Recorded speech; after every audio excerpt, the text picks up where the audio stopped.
साथियों नमस्कार। विश्व इतिहास के कुछ महत्वपूर्ण टॉपिक चल रहे हैं, जिसमें आज हमारा टॉपिक है औद्योगिक क्रांति, जिसमें हम मुख्य जो पॉइंट पढ़ेंगे वो यहाँ चार्ट बनाया गया है। सबसे पहले हम पढ़ेंगे औद्योगिक क्रांति का अर्थ क्या है, फिर पढ़ेंगे कारण क्या है, क्षेत्र, फिर मुख्य रूप से औद्योगिक क्रांति इंग्लैंड में हुई थी तो इंग्लैंड से बाहर पूरे विश्व में कैसे पहुंची, फिर इसका परिणाम क्या हुए, चरण, और भारत में औद्योगिक क्रांति कब आई या इसका विकास कैसे हुआ। तो विश्व में हमने सबसे पहले पढ़ा कि कुछ समय मध्यकाल में विश्व अंधकार के युग में था। सबसे पहले यूरोप में पुनर्जागरण आया, फिर धर्म सुधार हुआ, उसके बाद जब प्रबोधन आया, एनलाइटमेंट आया, तब लोगों ने आमूलचूल परिवर्तन हुआ।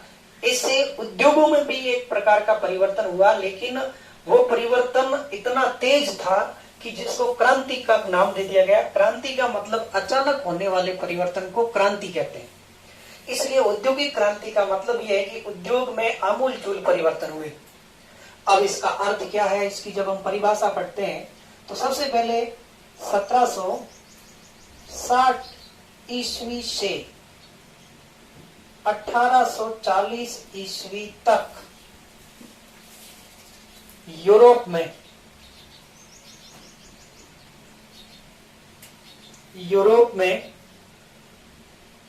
उत्पादन, निर्माण,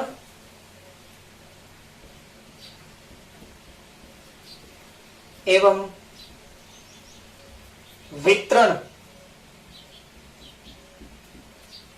में व्यापक परिवर्तन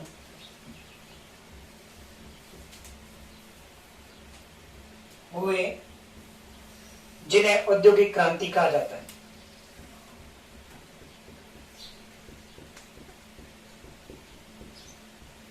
जिन्हें औद्योगिक क्रांति कहा जाता है,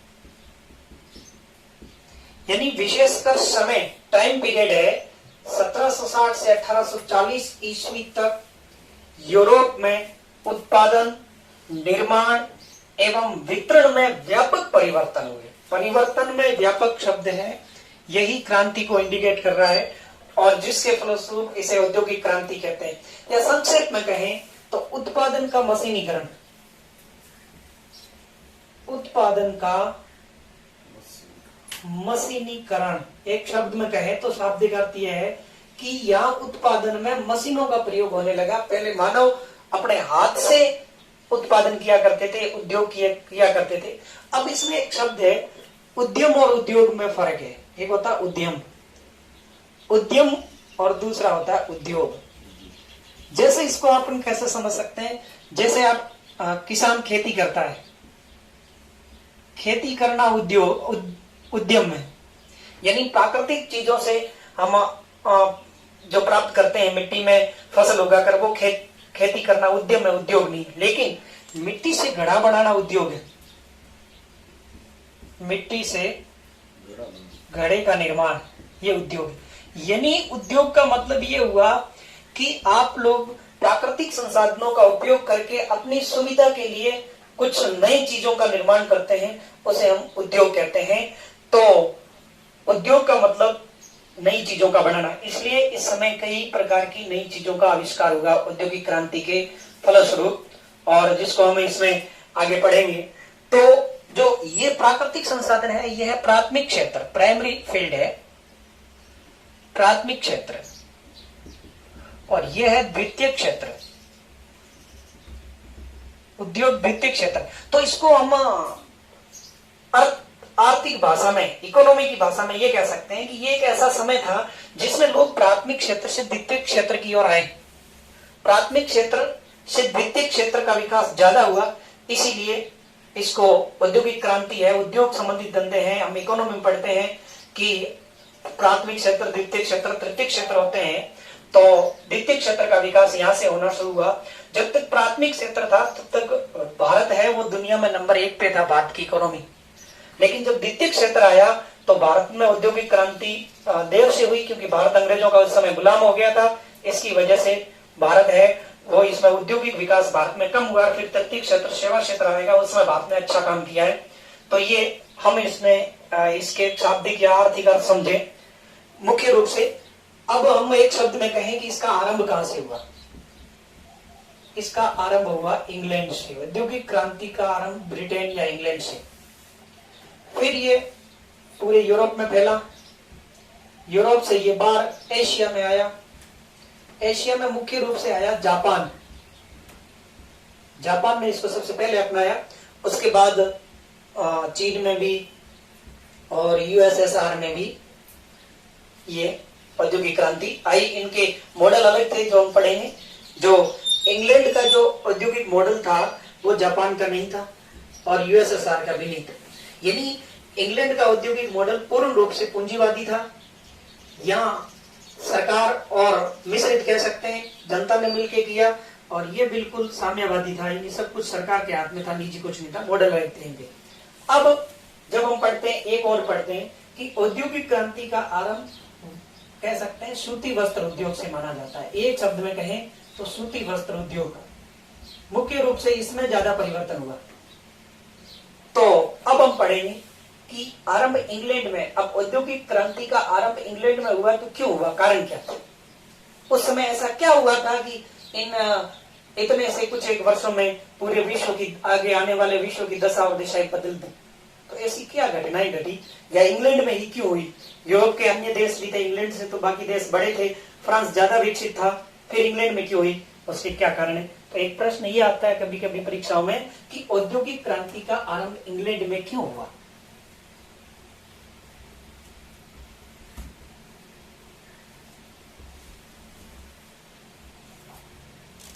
हम प्रश्न कह सकते हैं कारण, इंग्लैंड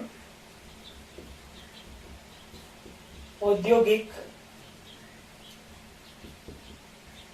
क्रांति का इंग्लैंड में आरंभ होने के कारण,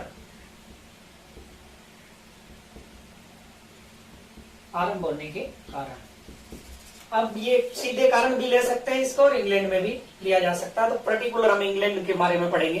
तो इसका सबसे पहला कारण है कि भाई इंग्लैंड में क्यों हुआ। इंग्लैंड की आंतरिक स्थिति, नंबर 1, इंग्लैंड की आंतरिक स्थिति।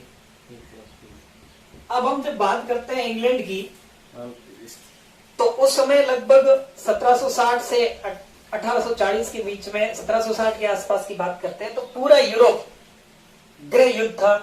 कोई प्रजातंत्र के लिए कर रहे थे, कोई धर्म के लिए युद्ध कर रहे थे, जैसे फ्रांस है, जर्मनी है, आपस में उलझे हुए थे, और इंग्लैंड बिल्कुल शांत था। इंग्लैंड में ऐसी कोई युद्ध जैसी स्थिति नहीं थी। और दूसरी ये है कि इंग्लैंड के चारों तरफ समुद्री मार्ग हैं, तो इसकी वजह से भी कोई स्थलीय सीमा नहीं है। तो इंग्लैंड उस समय बिल्कुल शांत था और वहां की सरकार भी अच्छा काम कर रही थी, जो भी उस समय शासन व्यवस्था थी। तो इसकी वजह से लोगों की आर्थिक स्थिति भी ठीक थी। तब लोगों ने, जब लोगों की आर्थिक स्थिति अच्छी हो जाती है, उनको रोटी कपड़ा मकान मिल जाता है, तब वो कुछ आविष्कार के बारे में सोचने लगते हैं। तो इसलिए हम कह सकते हैं कि भाई इंग्लैंड की जो आर्थिक स्थिति अच्छी थी और इंग्लैंड की जो क्रांति हुई थी उसको रक्तहीन क्रांति कहते हैं। वहां किसी भी प्रकार की युद्ध वगैरह नहीं हुआ था, तो जनरली वहां लोगों को उनका अधिकार दे दिए गए थे और राजनीतिक और धार्मिक अत्याचार से लोगों को मुक्त कर दिया गया था। तो इसलिए इनकी आंतरिक स्थिति इंग्लैंड की पूर्ण बाकी सब यूरोप से अच्छी थी। इसलिए नंबर 1 बात, यानी जब शांति होती, कोई भी विचार जहां पनपते हैं वहां राजनीतिक, सामाजिक, धार्मिक शांति होती है, वहीं किसी भी नए विचारों का उद्भव होता है। इसलिए एक अच्छा माहौल अच्छा था। दूसरी स्थिति हम ले सकते हैं कि भाई इंग्लैंड से क्यों हुई, मध्यम वर्ग का उदय। मध्यम वर्ग का उदय, इंग्लैंड में क्रांति होने की सबसे बड़ी कारण यह भी था कि मध्यम वर्ग का उदय हुआ। अब मध्यम वर्ग कौन होता है? मध्यम वर्ग वो होता है कि जिसमें हम शिक्षित लोग ले सकते हैं और जिसके पास पूंजी हो, धनवान। अब जो ये जो लोग होते हैं, धन तो राजा के पास भी होता है, सामंत के पास भी होता है, लेकिन ये लोग कभी व्यापार नहीं करेंगे। क्यों नहीं करेंगे? क्योंकि इनके पास राजनीतिक शक्ति है। अब जो मध्यम वर्ग है, इनके पास किसी भी प्रकार की न तो राजनीतिक शक्ति है और न इतनी सामाजिक इनकी पहुंच है, तो इसलिए ये धन से क्या करेंगे? व्यापार शुरू करेंगे। इसीलिए व्यापार में सबसे बड़ा योगदान यदि किसी का होता है तो वो मध्यम वर्ग होता है। और उस समय की स्थिति ये थी कि इनका मध्यम वर्ग बहुत ही विकसित हुआ सबसे पहले इंग्लैंड में, तो मध्यम वर्ग की एक बहुत बड़ी भूमिका रही। और 1740 के आते आते एक नई व्यवस्था बनी जिससे सामंत का जो अधिकार है वो थोड़े कम हो गए। पहले क्या थे कि सामंत लाल फीताशाही होती थी हर बात में सामंतों से। 1740 में जो इंग्लैंड ने एक नियम लाया, एक कानून लाया, जिससे व्यापार में सामंती हस्तक्षेप को कम कर दिया।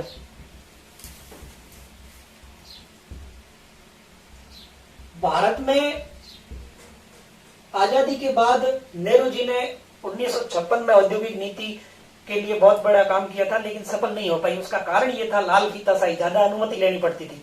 इंग्लैंड ने 1740 में ही व्यापार के लिए अनुमति जैसी चीजों को समाप्त कर दिया था। यह भी एक वजह थी वहां की। अब तीसरी बात करते हैं, पूंजी की अधिकता। यानी इंग्लैंड के पास पूंजी पर्याप्त मात्रा में थी।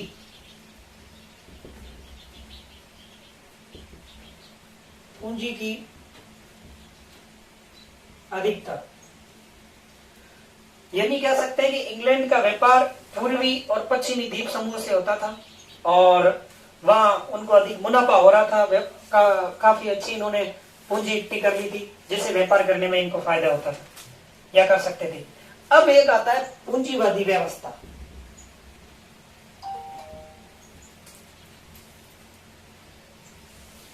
पूंजीवादी व्यवस्था क्या होती है, किस पे काम करती है? डिमांड और सप्लाई।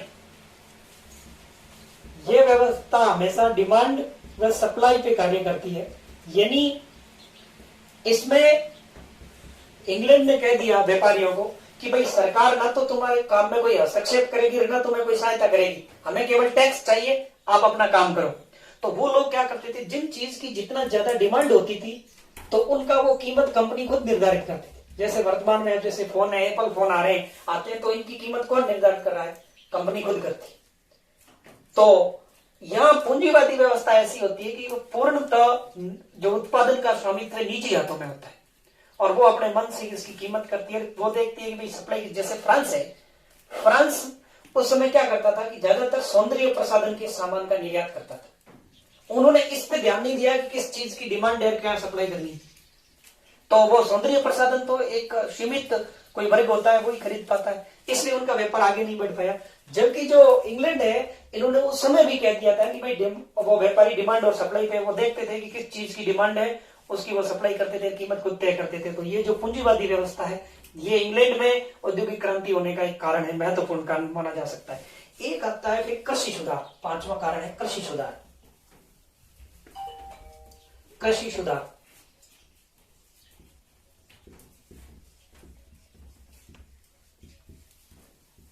कृषि सुधार में चीन ने इंग्लैंड ने एक एक्ट लाया जिसे कहते हैं कृषि संलग्नता कानून। कृषि संलग्नता कानून। इसके तहत क्या हुआ कि पहले जो भी छोटे छोटे खेत थे जहां किसान खेती किया करते थे, उसमें इस कानून के तहत इनको बड़े बड़े खेत बढ़ा दिए गए थे, चकबंदी व्यवस्था कर दी थी, बड़े बड़े खेत। तो एक तो ये व्यवस्था कर दी, वहां बड़े बड़े खेत बना दिए और इन खेतों को जमींदारों को सौंप दिया गया था। जब इन खेतों को जमींदारों को सौंपा गया तो यहां के जो किसान वर्ग थे उनके हाथों से जमीन चली गई, तो वो लोग फ्री बैठे, एक तरफ बेरोजगार हो गए। तो ये लोग शहरों की ओर जाने लगे, यहां से अपनी जमीनों को छोड़ छोड़ कर, और शहरों के लिए अच्छे श्रमिक वहां उद्योग खोलने के लिए ये काम करने वाले इनको मिल गए, श्रमिक। तो कृषि सुधार कानून, जो कृषि संलग्नता कानून आया, इसकी वजह से जो अधिकतर लोग हैं वो कृषि कार्य को छोड़ करके और मजदूरी करने, उद्योग करने, व्यापार शहरों में चले गए। तो क्या कहा जा सकता है कि कुछ आबादी उस समय, ज्यादातर आबादी है वो गांव को छोड़ छोड़कर शहरों की ओर प्लान करने लगी, क्योंकि वहां के लोग बेरोजगार हो गए इस कानून की वजह से। और उसके बाद कृषि क्रांति का प्रभाव, ये तो एक कृषि सुधार कानून था, उसका प्रभाव, एक कृषि क्रांति का प्रभाव। कृषि क्रांति में क्या है कि इंग्लैंड ने उस समय कृषि क्रांति, कृषि के अंदर बहुत तकनीकी चीजें लाए, जैसे उर्वरकों का निर्माण हो गया, उर्वरक बना दी, खाद बना दी, सीड ड्रिल का आविष्कार हुआ, यानी बोने की जो बीज बोने की मशीन है उसका आविष्कार हो गया। ये पढ़ेंगे किसने किया आगे। तो सीड ड्रिल का आविष्कार है, उर्वरक है, तो इससे क्या हो गया कि उत्पादन ज्यादा होने लगे, तो कच्चा माल ज्यादा मिलने लग गया उद्योग के लिए।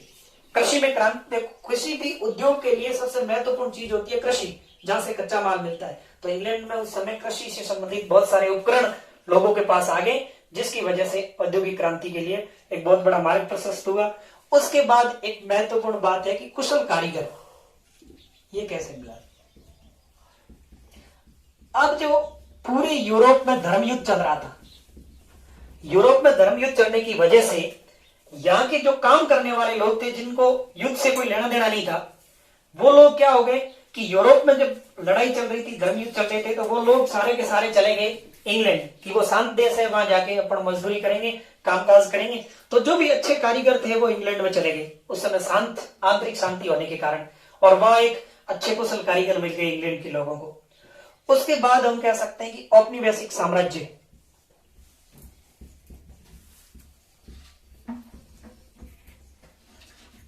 औपनिवेशिक साम्राज्य, यानी उस समय इंग्लैंड ने बहुत सारे देशों को अपना उपनिवेश बना लिया था, जैसे भारत है, जापान है, इधर अमेरिका है। तो उन देशों से जो कच्चा माल था वो अपने यहां ले जाते थे, और कच्चा माल अपने यहां ले जाने के बाद वहां से वस्तुओं का निर्माण करते, और वस्तुओं का निर्माण करने के बाद इनके लिए एक बेचने के लिए बाजार भी मिल गया। इसलिए औपनिवेशिक साम्राज्य भी इंग्लैंड में औद्योगिक क्रांति होने के लिए एक मजबूत कारण बन गया। इसके बाद हम कह सकते हैं कि जनसंख्या में वृद्धि इंग्लैंड में। इंग्लैंड में उस समय क्या हुआ, शांत देश था, कोई युद्ध वगैरह नहीं चल रहा था, तो इंग्लैंड ने उस समय शिक्षा स्वास्थ्य पर ज्यादा ध्यान दिया, और जब शिक्षा स्वास्थ्य पर ज्यादा ध्यान दिया तो जीवन प्रत्याशा बढ़ गई, किसी भी प्रकार के रोग वगैरह नहीं थे।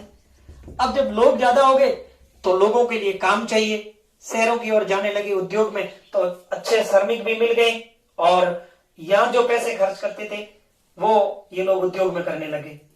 इसके बाद सबसे महत्वपूर्ण आता है इस औद्योगिक क्रांति का, वो आता है कि उस समय के वैज्ञानिक आविष्कार। 10वां आता है सबसे महत्वपूर्ण कारण इंग्लैंड में, ये कारण तो है ही, इसके साथ उस समय वैज्ञानिक आविष्कार हुए। वैज्ञानिक आविष्कारों का क्या प्रभाव, या वैज्ञानिक आविष्कारों के कारण हम कह सकते हैं वैज्ञानिक आविष्कार इंग्लैंड में हुए ज्यादातर। वैज्ञानिक आविष्कार अलग अलग क्षेत्रों में पढ़ेंगे वैज्ञानिक आविष्कार। सबसे पहले हम कृषि के क्षेत्र में,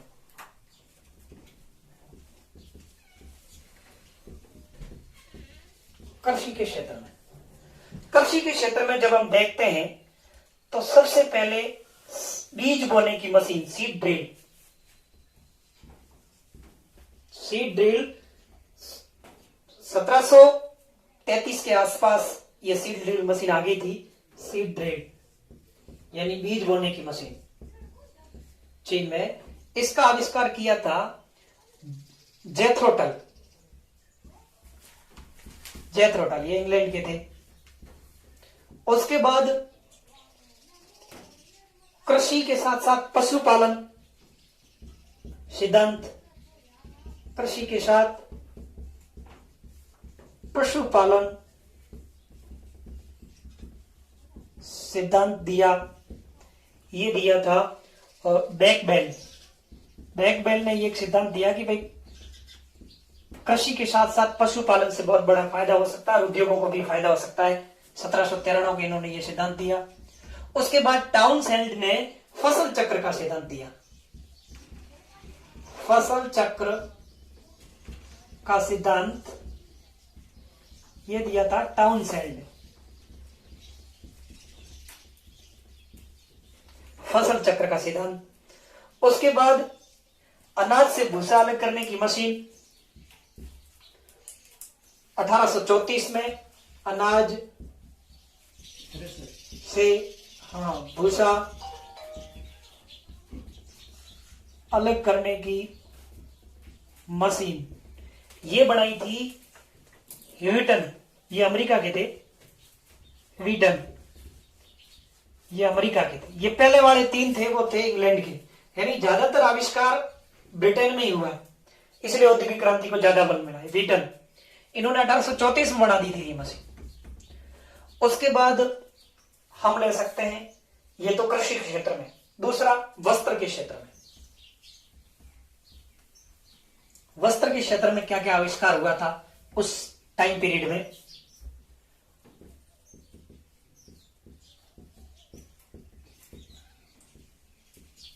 ये भी काफी इंपॉर्टेंट है क्योंकि औद्योगिक क्रांति की आरंभ वस्त्र उद्योग से ही माना जाता है। तो वस्त्र क्षेत्र में उस समय सबसे बड़ी अच्छी मशीनों का आविष्कार हुआ 1733 में। 1733 ईस्वी में flying shuttle loom, flying shuttle loom machine, इसका आविष्कार किया था जॉन के। कम समय में और अधिक चौड़ा कपड़ा बनाया जा सकता था इस मशीन के द्वारा। फ्लाइंग शटल लूम मशीन 1733 में बनी थी। और उसके बाद 1765 में इसी से संबंधित एक मशीन बनी, कताई मशीन, जिसको कहते हैं स्पिनिंग जेनी। कताई मशीन हिंदी में कह सकते हैं कताई मशीन, कातने की मशीन। ये बनाई थी जिनका नाम था हरग्रीव्ज ने कताई मशीन बनाई थी, जिसे धागे को अच्छी तरह से काटा जा सकता था, धागा बनाया जा सकता था। उसके बाद 1769 ईस्वी में एक मशीन आई, वाटर फ्रेम का आविष्कार हुआ। वाटर फ्रेम और इसको बनाया था रिचर्ड आर्कराइट। ये सब ब्रिटेन के थे। रिचर्ड आर्कराइट ने, ये स्वचालित मशीन थी, पहली मशीन स्वचालित मशीन रिचर्ड आर्कराइट ने बनाई। उसके बाद 1779 में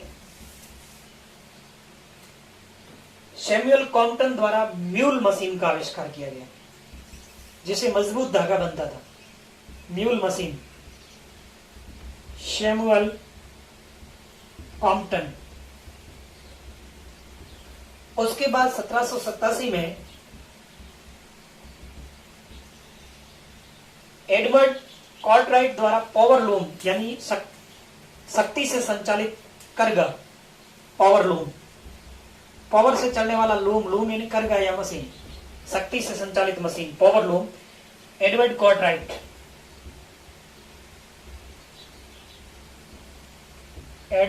कॉर्टराइट कह सकते हैं शक्ति संचालित मशीन या करगा। तो ये वस्त्र उद्योग, पहले क्या होते थे, ऊन के कपड़े बनते थे ज्यादातर, लेकिन इन मशीनों के आने से कपास से धागा बनाकर वस्त्र बनाने लगे। तो उस समय भारत अंग्रेजों का गुलाम था। यहाँ भारत में कपास की खेती करवाई जाती थी और भी उपनिवेशों में करवाई जाती थी, जहाँ इंग्लैंड के थे, वहां से कच्चा माल लाके ये लोग इन मशीनों द्वारा अच्छे वस्त्र बनाते थे और उनका भारत में निर्यात करते थे और अच्छी कमाई करते थे। अब वस्त्र के क्षेत्र के बाद अगली जो है वो है लौह उद्योग में इन्होंने क्या किया। ये तो वस्त्र में, फिर लौह उद्योग, क्योंकि सबसे पहले ये मशीनें लोहे की बनती है, लोहे से बनाई जाती है। तो लौह उद्योग में इनमें बहुत सारे आविष्कार हुए। लौह उद्योग में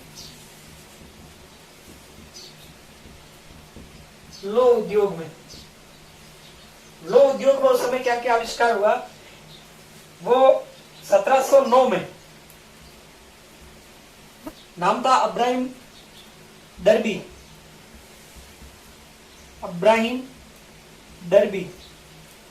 इन्होंने दमन भट्टी बनाई थी, दमन भट्टी, जिसमें लोहे को पिघलाया जा सकता था। दमन भट्टी पिघला करके और कई औजार बनाए जा सकते थे। लोह उद्योग में दमन भट्टी, इसके बाद हेनरी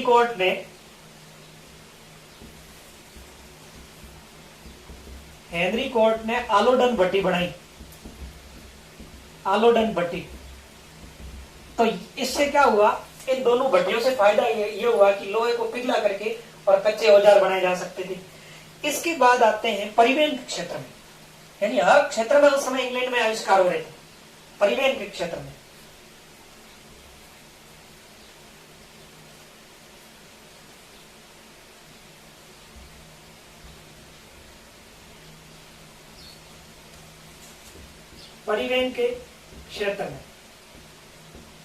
तो सबसे पहले एक स्कॉटलैंड के वैज्ञानिक थे जिनका नाम था मकाडम, उनके द्वारा सड़क निर्माण का तरीका दिया गया था।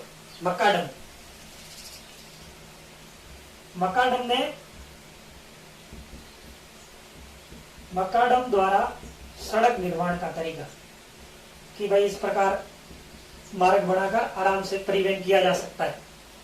उसके बाद इंग्लैंड में पहली नहर बनी। इंग्लैंड में 1761 में परिवहन के लिए एक पहली नहर बनी, प्रथम नहर, और उसका नाम जेम्स बर्दली द्वारा बनाई गई थी, वर्सली कैनाल। जेम्स बर्दली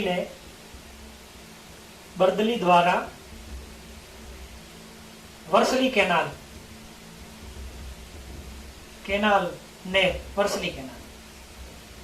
उसके बाद फ्रांसीसी इंजीनियर 1869 में फ्रांसीसी इंजीनियर थे जिनका नाम था फर्डिनांड लाप्लास द्वारा स्वेज नहर, फर्डिनांड लाप्लास, इन्होंने स्वेज नहर बनाई। स्वेज नहर का जो तैयार किया इंजीनियर थे ये।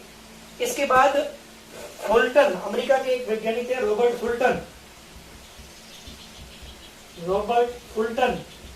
इन्होंने क्या किया, प्रथम वाष्प चलित नौका बनाई जो हडसन नदी में चली। प्रथम वाष्प चलित नौका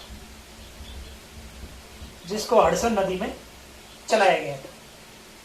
इसके बाद जॉर्ज स्टीफेंस द्वारा भाप इंजन का रॉकेट बनाया गया था जिससे रेलगाड़ी चलती है भाप इंजन से, जिसका नाम था जॉर्ज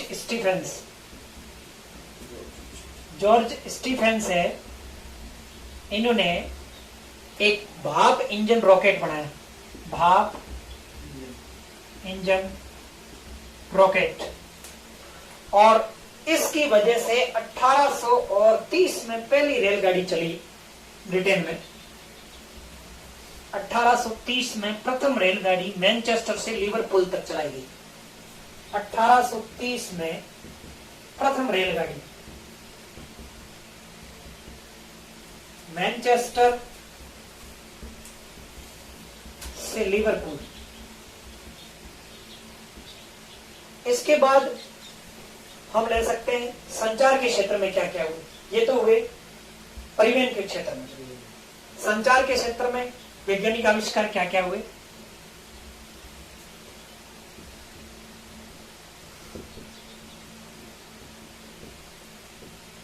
संचार के क्षेत्र में तो उसमें सबसे पहले 1844 में सैमुअल मोर्स ने एक तार यंत्र का आविष्कार किया था। सैमुअल मोर्स ने तार यंत्र। उसके बाद 1877 में ग्राम बेल ने टेलीफोन।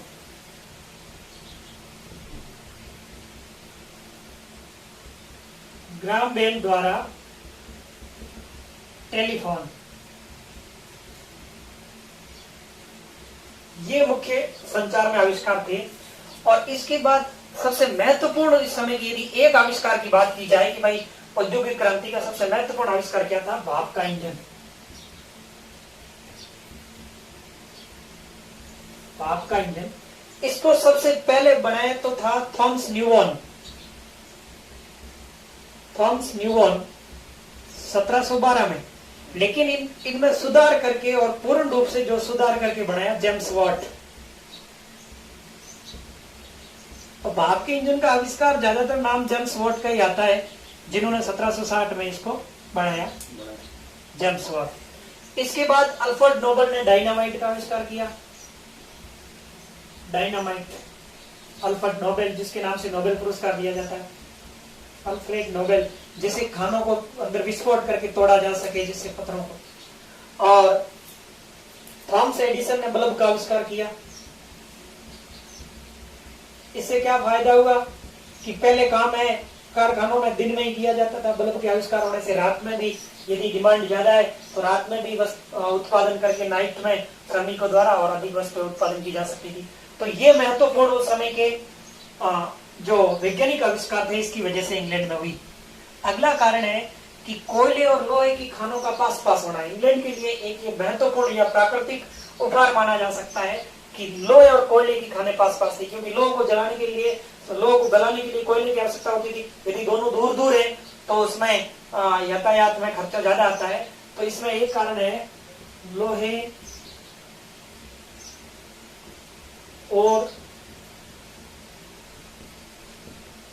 कोयले की खानों का पास पास होना, ये भी इंग्लैंड के लिए एक वरदान था। इसके बाद इंग्लैंड में अनुकूल भौगोलिक स्थिति, फिर कह सकते हैं मजबूत नौसेना। इंग्लैंड की जो नौसेना थी वो मजबूत थी सबसे ज्यादा। और बैंकिंग व्यवस्था, इंग्लैंड में उस समय बैंक बना दी थी, यानी इंग्लैंड में पहली बैंक बनी थी 1694 में। 1694 ईस्वी में विश्व की पहली बैंक थी bank of England, bank of England, जिससे क्या है कोई भी व्यक्ति व्यापार शुरू करता है तो उनको पूंजी उपलब्ध करवाई जा सके। तो ये भी एक महत्वपूर्ण कारण था। तो ये कारण थे कि भाई इंग्लैंड में औद्योगिक क्रांति क्यों हुई। अब है कि औद्योगिक क्रांति के क्षेत्र कौन कौन से थे, यानी किन किन क्षेत्रों में विशेषकर ये हुई। अगला टॉपिक, औद्योगिक क्रांति के क्षेत्र। क्षेत्र कौन कौन से थे। सबसे पहले कृषि क्षेत्र।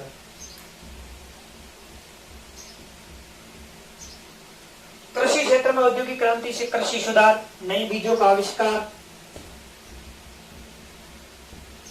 कृषि सुधार, नए बीजों का आविष्कार,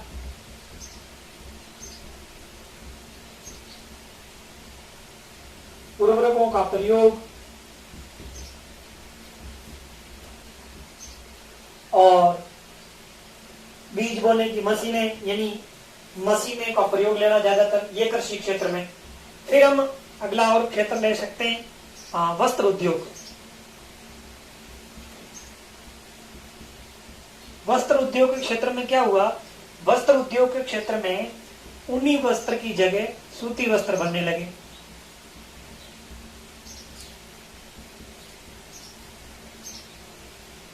सूती वस्त्र। और इंग्लैंड की क्रांति विशेषकर इस वस्त्र क्रांति से इसका आरंभ माना जा सकता है। अब इससे क्या हुआ, अधिक उत्पादन होने लग गया वस्त्रों का, क्योंकि ये मशीनों से काम होने लगे। अधिक उत्पादन और कह सकते हैं कम लागत, क्योंकि कारखानों में बनने लगे थे तो कम लागत पे और अधिक मुनाफा, ये चीजें वस्त्र उद्योग। अगला हम लेते हैं आधारभूत उद्योग। आधारभूत क्षेत्र में क्या क्या बदलाव आया औद्योगिक क्रांति से।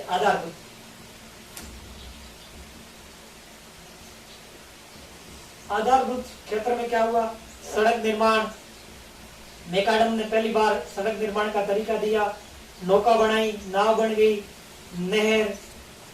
नहरों का निर्माण होने लग गया और कोयला उत्खनन वगैरह, ये आधारभूत ढांचे में उस समय औद्योगिक क्रांति से बहुत बड़ा बदलाव आ गया। उसके बाद संचार के क्षेत्र में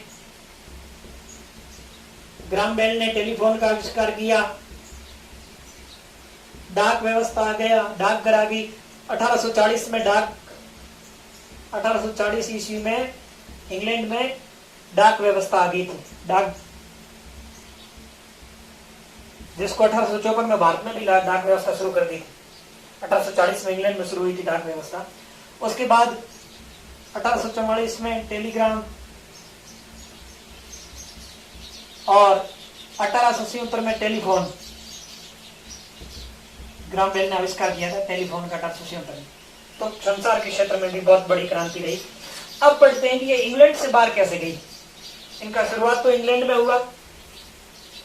औद्योगिक क्रांति का आरंभ इंग्लैंड से माना जाता है। तो इंग्लैंड से औद्योगिक क्रांति बाहर कैसे गई?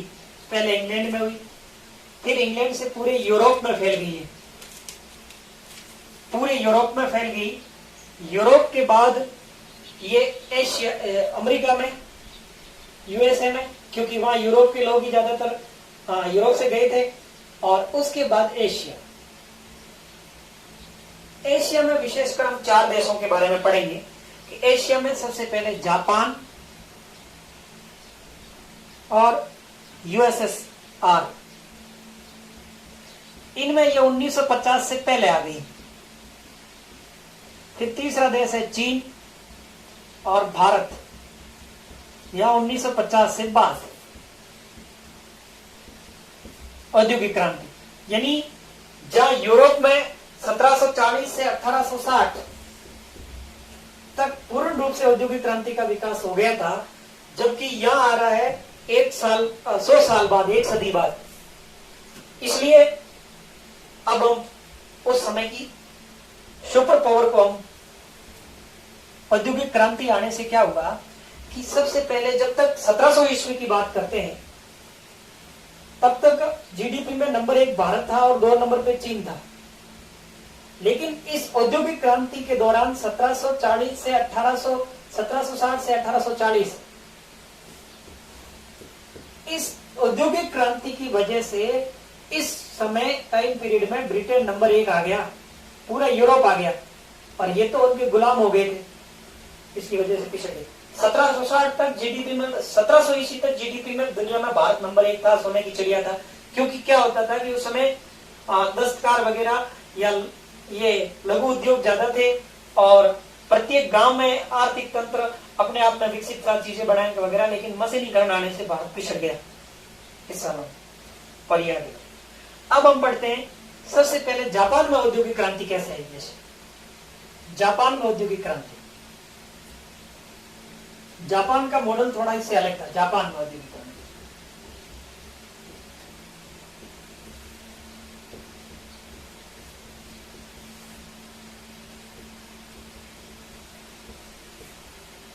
जापान में औद्योगिक क्रांति एक राजनीतिक मॉडल था। इसमें सरकार के द्वारा विशेष काम किया गया था। यहाँ जापान में औद्योगिक क्रांति का विकास 1860 से 1900 ईस्वी में, यानी ब्रिटेन में, यूरोप में हम बात कर रहे थे 1760 टू 1840। अब उस समय जापान ज्यादातर अपने देश के अंदर ही, सीमाओं के अंदर ज्यादा रुचि लेता था। पूरे ग्लोबलाइजेशन पे इतना ज्यादा ध्यान नहीं था। लेकिन जापान में जो भी राजतंत्र था, राजा थे, उन्होंने देखा कि पूरा यूरोप है जिन्होंने तो भाई विकास कर लिया है, तो हमें भी इस औद्योगिक क्रांति को अपनाना चाहिए। इसलिए सरकार ने अपनी तरफ से कुछ कदम उठाए। इसलिए जो जापान का मॉडल है वो सुनियोजित औद्योगिक क्रांति का राष्ट्रवादी मॉडल है। राष्ट्रवादी मॉडल है। इसमें सरकार ने सुनियोजित तरीके से औद्योगिक क्रांति लाई। सरकार द्वारा सुनियोजित तरीके से लाई गई। सरकार ने खुद कदम उठाए और जनता के साथ मिलकर। तो सरकार ने क्या क्या कदम उठाए? नंबर 1, वाणिज्यिक कृषि को बढ़ावा, कि भाई ज्यादातर वाणिज्यिक खेती करो, कृषि को बढ़ावा। नंबर 2, विदेशों से तकनीक आयात, विदेशों से ये जो मशीनें बनने लगी इसका आयात करने लगे। उसके बाद सरकार द्वारा उद्योग धंधे खोले गए। सरकार द्वारा उद्योग धंधे खोले गए। उसके बाद जनता है, जनता को व्यापार के लिए सब्सिडी दी जाने लगी कि भाई आप व्यापार करो, सरकार आपको सहायता देगी। इसके बाद 1890 में जापान की जितनी पूंजी थी उसका 75% भाग बंदरगाह निर्माण पर लगाया गया, बंदरगाह निर्माण, ताकि व्यापार किया जाए। तो ये ज्यादातर जापान ने, और 1860 से 1900 ईस्वी तक आते आते जापान ने वो अपना पूर्ण रूप से औद्योगिक विकास कर लिया। इसके बाद हम पढ़ते हैं यूएसएसआर, यानी रूस के अंदर, सोवियत संघ के अंदर औद्योगिक क्रांति कैसे आई। ब्रिटेन और जापान का भिन्न था, क्योंकि ब्रिटेन में सरकार ने कोई प्रयास नहीं किया था। सरकार ने कहा आप जनता से हमें टैक्स दो और आप अपना उद्योग करो, फ्री एंड छोड़ दिए। लेकिन यह सरकार खुद प्रोत्साहन दे रही है, सब्सिडी दे रही है। तो वो मॉडल और ये मॉडल, इन दोनों में फर्क है। अब सोवियत संघ में औद्योगिक क्रांति है, वो आई थी, यूएसएसआर है, इनके अंदर 1930 से औद्योगिक क्रांति का जो समय था 1950, 1930 से 1950, इसमें साम्यवादी मॉडल था। साम्यवादी मॉडल का मतलब है कि उद्योग धंधे केवल सरकार करेगी, जनता अपनी तरफ से कोई भी कारखाना है या पूंजी लगाकर उत्पादन नहीं कर सकती है। ये जो सारा काम है वो सरकार का है। तो इन्होंने योजना बनाई, पंचवर्षीय योजना बनाकर, पंचवर्षीय योजना बनाकर औद्योगिक विकास शुरू किया गया कि भाई 5 वर्ष में ये उद्योग लगाए जाएंगे, अगले 5 वर्ष में ये लगाए जाएंगे। ये पंचवर्षीय योजना यही से भारत ने आजादी के बाद शुरू की थी। तो इसके द्वारा ये है रशिया में। इसके बाद चीन में औद्योगिक क्रांति,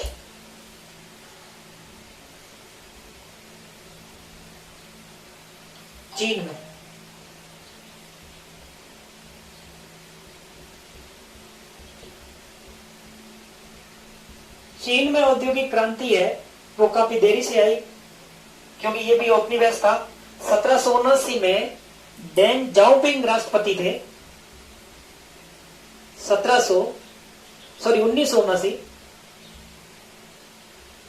1979 में चीन के राष्ट्रपति थे डेंग जाओपिंग।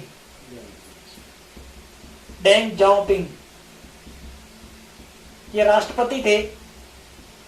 इनके समय औद्योगिक विकास शुरू हुआ। चीन ने सबसे पहले आर्थिक सुधार किए, इकोनॉमिक रिफॉर्म लाए, और चीन ने उसी समय वैश्वीकरण शुरू कर दिया।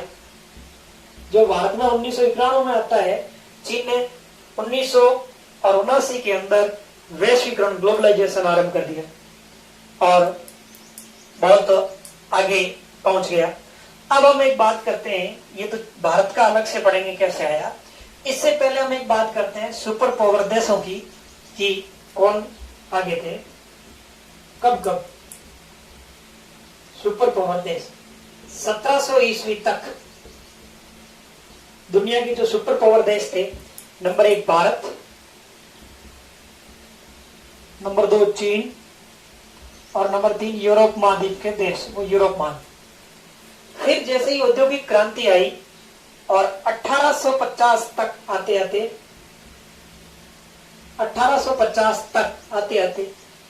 पहले नंबर हो गया यूके, ब्रिटेन कह सकते हैं, फिर जर्मनी, इस तरह पूरे यूरोप के देश, फ्रांस, क्योंकि चीन और ये तो भारत अंग्रेजों के गुलाम थे। यानी इन 150 सालों के अंदर इस औद्योगिक क्रांति की वजह से पहला नंबर ब्रिटेन, जर्मनी, भारत। फिर 1910 की बात करें, 1910 तक आते आते पहले नंबर आ गया यूएसए, उसके बाद यूके, उसके बाद जापान, और वर्तमान की बात करें तो इसमें यूएसए, चीन, और बाकी पोजीशन बदलती रहती है, भारत, जापान, चीन कभी आते। तो सुपर पावर देशों की स्थिति इतनी बदलने का कारण है ये इंडस्ट्रियल रिवोल्यूशन, औद्योगिक क्रांति। अब हम आगे पढ़ते हैं कि औद्योगिक क्रांति के परिणाम क्या रहे। परिणाम,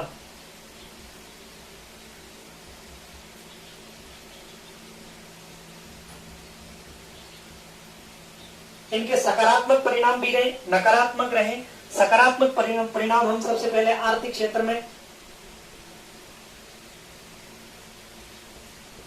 आर्थिक क्षेत्र में क्या क्या परिणाम आए, यानी आय में वृद्धि हुई,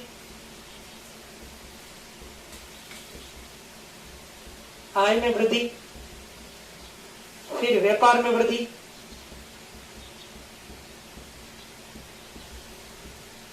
उसके बाद नगरों का निर्माण,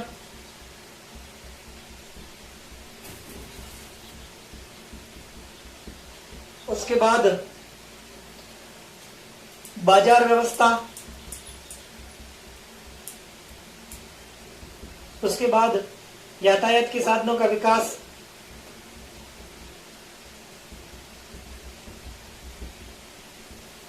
उसके बाद पूंजीवाद। ये तो है सकारात्मक आर्थिक क्षेत्र में, लेकिन इनके नकारात्मक परिणाम भी आए। वो क्या है? इसके नकारात्मक परिणाम ये आए कि परंपरागत उद्योग धंधों का विनाश, परंपरागत उद्योग धंधों का विनाश, छोटे उद्योग धंधे थे वो समाप्त हो गए। आर्थिक संकट का दौर भी आ गया कुछ देशों में, आर्थिक संकट, उसके बाद आर्थिक असमानता,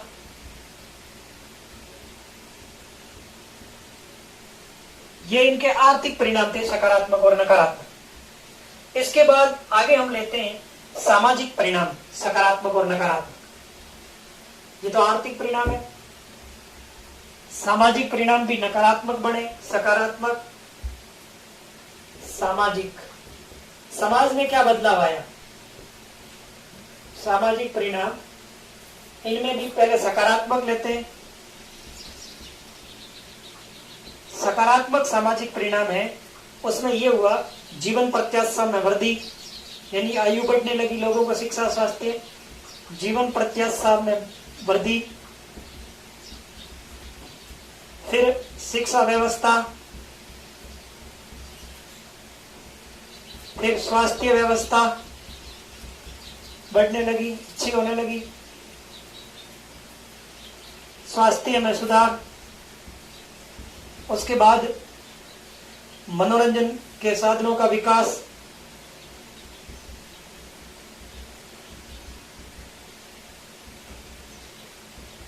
अब नकारात्मक प्रभाव क्या पड़े?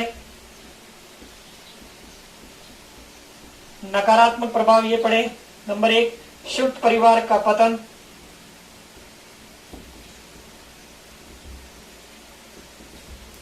उसके बाद नंबर 2 नैतिक मूल्यों में कमी, नैतिक मूल्यों का ह्रास। ये सामाजिक क्षेत्र में। इसके बाद हम ले सकते हैं राजनीतिक क्षेत्र में क्या सकारात्मक परिणाम हुए, क्या नकारात्मक परिणाम हुए। राजनीति में किस प्रकार का बदलाव आया? राजनीतिक क्षेत्र,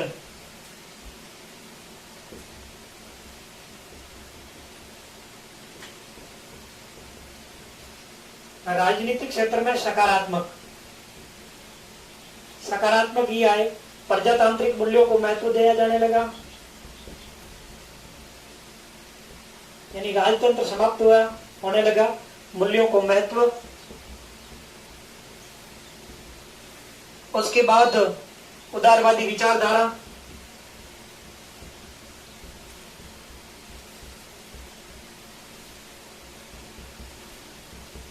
फिर नकारात्मक प्रभाव क्या रहे? नकारात्मक प्रभाव क्या रहे? राजनीति के नकारात्मक प्रभाव ये रहे, उपनिवेशवाद का उदय,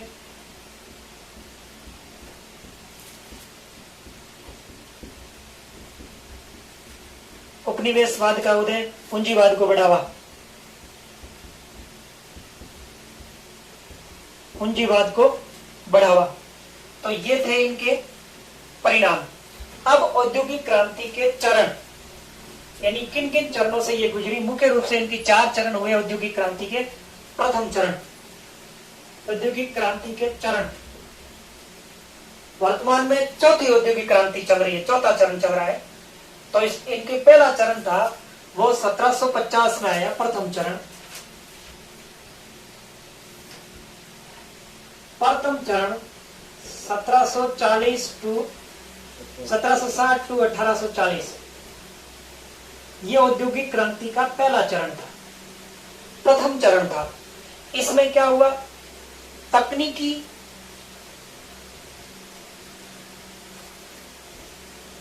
विकास, फिर आर्थिक विकास,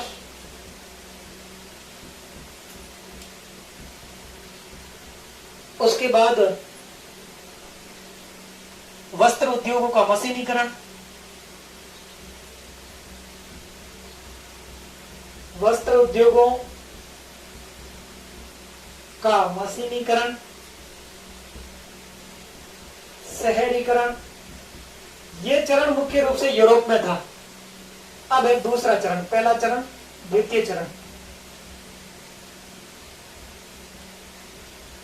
औद्योगिक क्रांति का जो द्वितीय चरण था 1860 से लगाकर 1990 तक, 1860 से लगाकर 1990 तक था, वो द्वितीय चरण था। इसमें क्या हुआ, बिजली और रेलवे पर जोर, बिजली और रेलवे का विकास, बिजली रेलवे का विकास। उसके बाद ये विकास हुआ विशेषकर यूएसए, जापान, चीन, यूएसएसआर, यानी ये वो दौर था जब ब्रिटेन से बाहर आने लगा। लेकिन भारत में इस समय भी इतना ज्यादा विकास का प्रयास किया गया, लेकिन ये इतना सफल नहीं हो पाया। इसके बाद तीसरा चरण, तीसरा चरण है 1991 से 2010 तक। इसमें क्या हुआ, इसमें किस बात पर जोर दिया गया, कंप्यूटर व संचार तकनीक पर बढ़ावा, कंप्यूटर व संचार तकनीक को बढ़ावा, नंबर 1। नंबर 2 हुआ वो मोबाइल डेटा या मोबाइल की क्रांति, मोबाइल का युग कहा जा सकता है इसे। उसके बाद दुनिया है वो गांव में बदल गई, ग्लोबलाइजेशन हो गया, दुनिया गांव में बदल गई। यहां मुख्य रूप से भारत ने अच्छा खासा प्रयास किया। भारत द्वारा 1991 में एलपीजी, लिबरलाइजेशन, प्राइवेट और ग्लोबलाइजेशन, यानी उदारीकरण, निजीकरण और वैश्वीकरण को अपनाया गया पीवी नरसिंह राव के समय। यहां भारत ने सेवा के क्षेत्र में और काफी अच्छा अपना डेवलप किया। अब है चौथा चरण जो 2010 से अब तक चल रहा है, औद्योगिक क्रांति का चौथा चरण।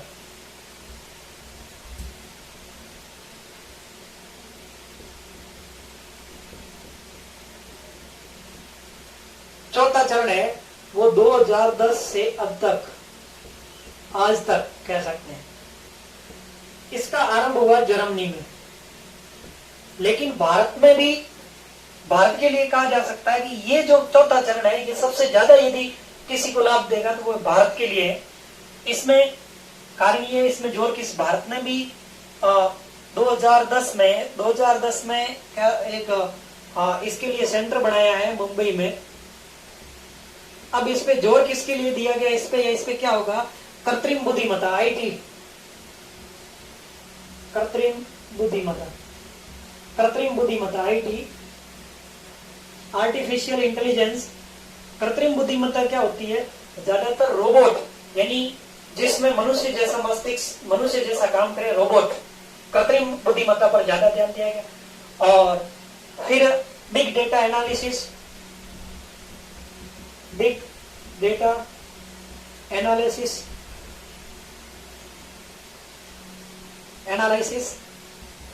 और उसके बाद इंटरनेट।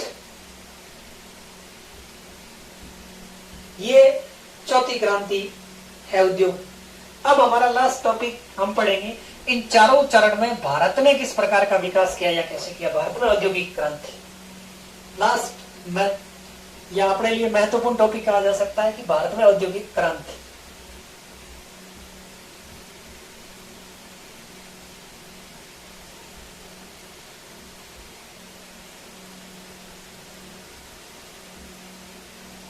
भारत में औद्योगिक क्रांति, तो जो दो चरण हुए, प्रथम चरण में भारत अंग्रेजों का गुलाम था। द्वितीय चरण में भी 1950 तक कहा जा सकता है। प्रथम व द्वितीय चरण में ज्यादा औद्योगिकरण नहीं या औद्योगिक विकास नहीं हुआ,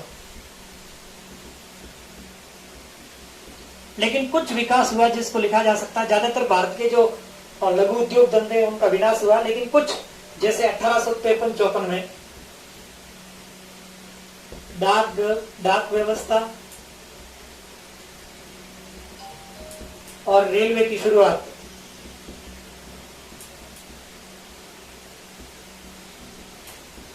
ये भारत के लिए नहीं, ये अंग्रेजों ने अपनी सुविधा के लिए इनको शुरू किया। उसके बाद 1854 में बंबई में पहला कपड़ा मिल,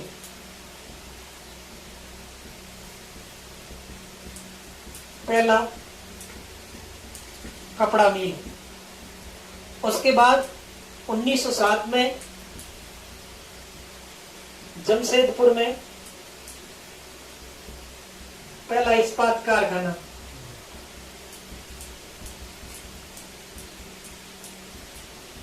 और उसके बाद में 1932 में चीनी मिल। ये कुछ प्रथम और द्वितीय चरण में कहा जा सकता है। आजादी के बाद भी विकास, ये तो आजादी से पहले, क्योंकि द्वितीय चरण था औद्योगिक क्रांति का, वो 1990 तक था। आजादी के बाद 1951 में औद्योगिक लाइसेंस मिलने लगे। लाइसेंस लेकर के आप उद्योग खोल सकते हैं, लाइसेंस। उसके बाद 1956 में औद्योगिक नीति,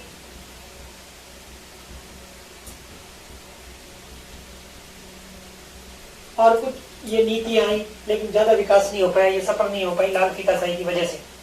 इसके बाद हम कह सकते हैं तीसरा चरण, प्रथम और द्वितीय चरण में ज्यादा विकास नहीं हुआ। तृतीय चरण,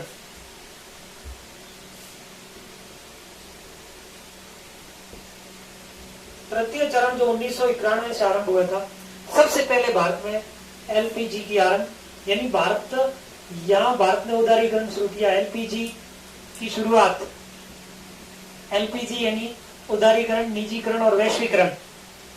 यहाँ भारत ने अपने आप को, चीन ने 1979 में वैश्वीकरण शुरू कर दिया था, लेकिन भारत ने 1991 में ग्लोबलाइजेशन और ये निजीकरण और उदारीकरण को अपनाया। उसके बाद यहाँ भारत ने सक्रिय भूमिका निभाई, तृतीय चरण सक्रिय भूमिका, क्योंकि ये जो मुख्य चरण था ये सेवा क्षेत्र था, और भारत की जनसंख्या ज्यादा होने के कारण यहाँ लोग ज्यादा थे। विदेशों में हर जगह सेवा के लिए, श्रम के लिए उपलब्ध हो गए थे। भारत को अच्छा मुनाफा सेवा क्षेत्र से होने लगा, यानी यहाँ से लोग पढ़ करके, इंजीनियरिंग करके या डॉक्टर बन के सेवा देने लगे। तो जैसे संचार क्रांति आई, संचार क्रांति से अलग अलग जगह कॉल सेंटर खुलने लगे। अब उन कॉल सेंटर में ज्यादातर भारत में है कॉल सेंटर। यदि अमेरिका का कोई भी फोन खराब होता है तो सबसे पहले अमेरिका की ज्यादातर कॉल सेंटर इंडिया में। इसका कारण ये है कि यहाँ सस्ते में आपको श्रमिक उपलब्ध हो जाएंगे, यानी इंजीनियर उपलब्ध हो जाएंगे, काम करने वाले मिल जाएंगे। तो कंपनियों ने दुनिया के अधिकतर देशों के कॉल सेंटर इंडिया में बनाए। तो अमेरिका में यदि कोई भी फोन खराब होता है तो फोन भारत में आता है, सबसे पहले कॉल सेंटर से वो बताते हैं कि ये तो ये चीजें यहाँ हुई। उसके बाद सॉफ्टवेयर, भारत की दुनिया में जो सॉफ्टवेयर जितने भी है ये फेमस होने लगे। अमेरिका के अंदर लगभग 90% सॉफ्टवेयर इंडिया से जाते हैं। तो सॉफ्टवेयर क्षेत्र में भारत ने अच्छा विकास किया, यानी तृतीय चरण भारत के लिए बहुत ही अच्छा कहा जा सकता है औद्योगिक क्रांति का। अब हम लेते हैं चौथा चरण जो 2010 से चल रहा है, इसमें भारत ने क्या किया, या चौथा चरण। चौथा चरण है, इसमें ये जर्मनी से आरंभ हुआ था कहा जा सकता है, और मुंबई के अंदर मुंबई में भारत ने इस चौथे चरण के लिए एक सेंटर बनाया है, centre for the fourth industrial revolution, चौथी क्रांति के लिए सेंटर बनाया है, centre for the fourth industrial revolution. इसके लिए एक सेंटर बनाया है कि भाई चौथी जो क्रांति है, उद्योग की क्रांति है, उसके लिए यहाँ कुछ अनुसंधान किया जाए या उसके बारे में समझा जाए। अब इससे भारत को फायदा क्या होगा? ये चौथी, इससे ये होगा कि इसमें ज्यादातर ये कृत्रिम बुद्धिमत्ता वाली मशीनें बने, कृत्रिम बुद्धिमत्ता होती है, जिससे क्या होगा कि दिव्यांगों का जीवन अच्छा होगा। दिव्यांग लोग जो भी है, दिव्यांग लोग है, दिव्यांगों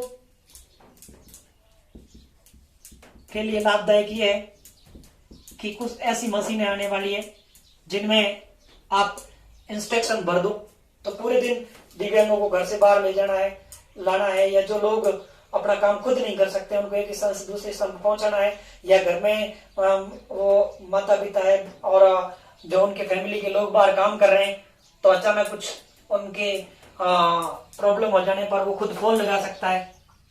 तो जो दिव्यांग है या बुजुर्ग लोग हैं उनके लिए बहुत ही लाभदायक होने वाली है चतुर्थ क्रांति है उद्योगों की। उसके बाद भारत में गरीबी कम होगी, यानी गरीबी कम, इसमें ऐसी तकनीक के द्वारा अधिक फसल उत्पादन किया जाएगा या रोजगार के साधन मिलेंगे, तो गरीबी कम होगी। स्वास्थ्य के क्षेत्र में सुधार, अब रोबोट का उपयोग स्वास्थ्य के क्षेत्र में होने लगा है, यानी आपके शरीर के किस भाग में क्या कमी है वहां रोबोट खुद जाकर के और ऑपरेशन द्वारा वहां से ठीक कर सकता है, रोबोट आएगा। तो स्वास्थ्य के क्षेत्र में भी अच्छा सुधार, और सबसे महत्वपूर्ण ये है कि शासन व्यवस्था में पारदर्शिता, जो शासन व्यवस्था है उसमें पारदर्शिता रहेगी इससे।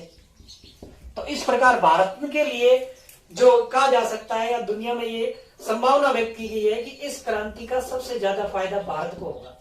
तो पहली 4 चरण हुए औद्योगिक क्रांति के, पहला दूसरा, इसमें भारत ज्यादा विकास नहीं कर पाया। तीसरे क्रांति का तीसरा चरण था और चौथा चरण था, इसमें भारत विकास की ओर अग्रसर है। तो ये थी विश्व और भारत में औद्योगिक क्रांति, इंडस्ट्रियल रिवोल्यूशन। धन्यवाद।